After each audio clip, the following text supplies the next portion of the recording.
ரொம்ப தெளிவாக இருக்கும். தமிழ்நாடு காங்கிரஸ்னுடைய எம்பிக்களும் எம்எல்ஏக்களும் காங்கிரஸ்காரர்களும் மேகதாது அணை வருவதை எதிர்க்கிறோம். எங்களை பொறுத்த மட்டும் தமிழ்நாட்டினுடைய உரிமை தான் முக்கியம். கர்நாடக அரசியல்வாதிகளுக்கு என்ன வேணுங்கிறத கர்நாடக அரசியல்வாதிகள் சொல்லட்டும்.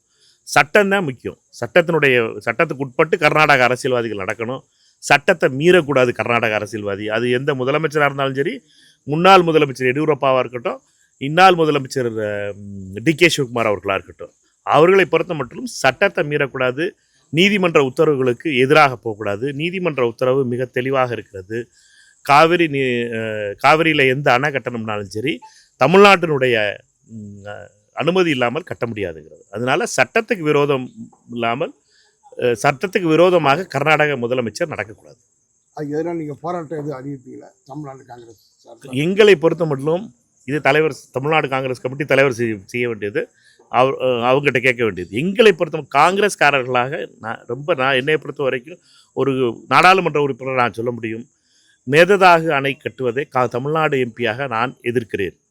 இது தமிழ்நாடு மக்களுக்கு எதிரானது, தமிழகத்திற்கு எதிரானது. எங்களுடைய நிலை என்பது மிக தெளிவாக இருக்கிறது. நாங்கள் இதை தொடர்ந்து ஒழிப்போம்.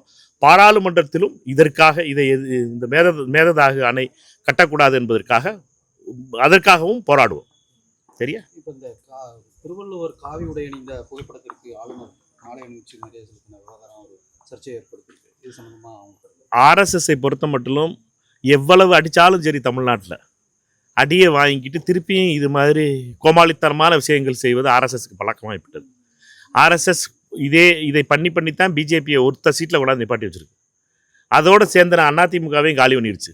இப்போ அதோட கூட்டணி வைக்கணும்னு நினச்ச எந்தெந்த கட்சியெல்லாம் போதோ அந்த கட்சிகளுக்கும் என்ன நடக்க போகுதுன்னு பாருங்கள். எங்களை பொறுத்த மட்டும் ஆர்எஸ்எஸ்னுடைய இந்த பின்வழியிலே வர தமிழ்நாட்டு மக்களை அவமானப்படுத்துவதற்காகவும் தமிழ்நாட்டினுடைய பாரம்பரியத்தை தமிழர்களுடைய அடையாளங்களை கேவலப்படுத்துவதும் ஆர்எஸ்எஸ்னுடைய சதியாக பார்க்கிறோம். அதற்கு ராஜ்பவன் உபயோகப்படுத்துவது என்பது கண்டிக்கத்தக்கது. கவர்னர் இத்தகைய செயலை செய்யக்கூடாது.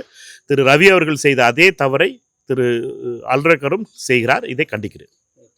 சட்டம் ஒழுங்கு விவகாரத்தில் சைலண்டாக இருக்கக்கூடிய முதல்வர் கொள்கை எதிரிகள் இந்த மாதிரி திருவள்ளுவர் சிலைக்கு பெயிண்ட் அடித்த விவகாரத்தை கூட தட்டி கேட்க தயங்குறாரு அப்படின்னு சொல்லி விமர்சிச்சிருக்கார் சிஎம். இது எதிர்கட்சி தலைவருக்கும் முதலமைச்சருக்குமான பிரச்சனை.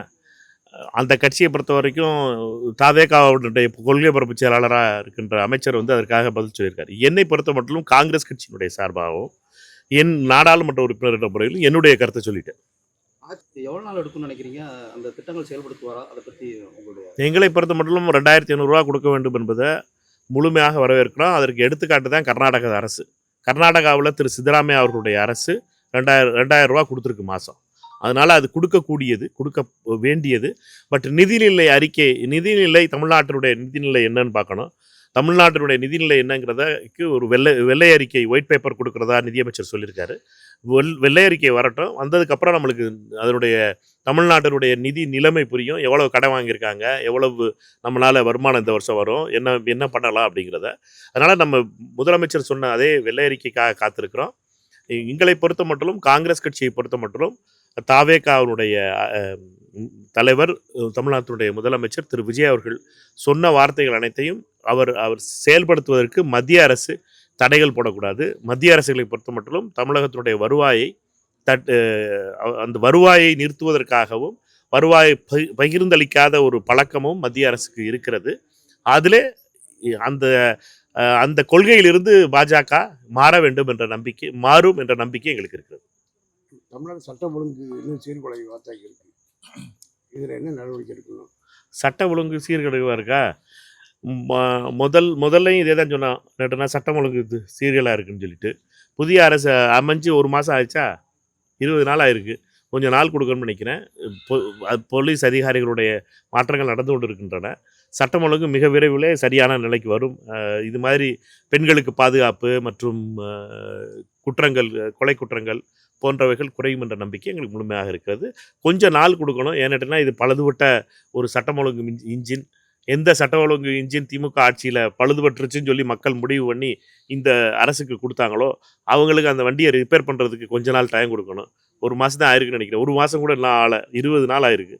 20 நாள் ஆன உடனே நம்ம வண்டியை ரிப்பேர் பண்ணி கொடுங்க, வண்டியை ரிப்பேர் பண்ணி கொடுங்கன்னு கேட்டோம்னா கொஞ்சம் டைம் கொடுத்தோம்னா பண்ணி கொடுப்பாங்கன்னு நினைக்கிறேன். சரியா?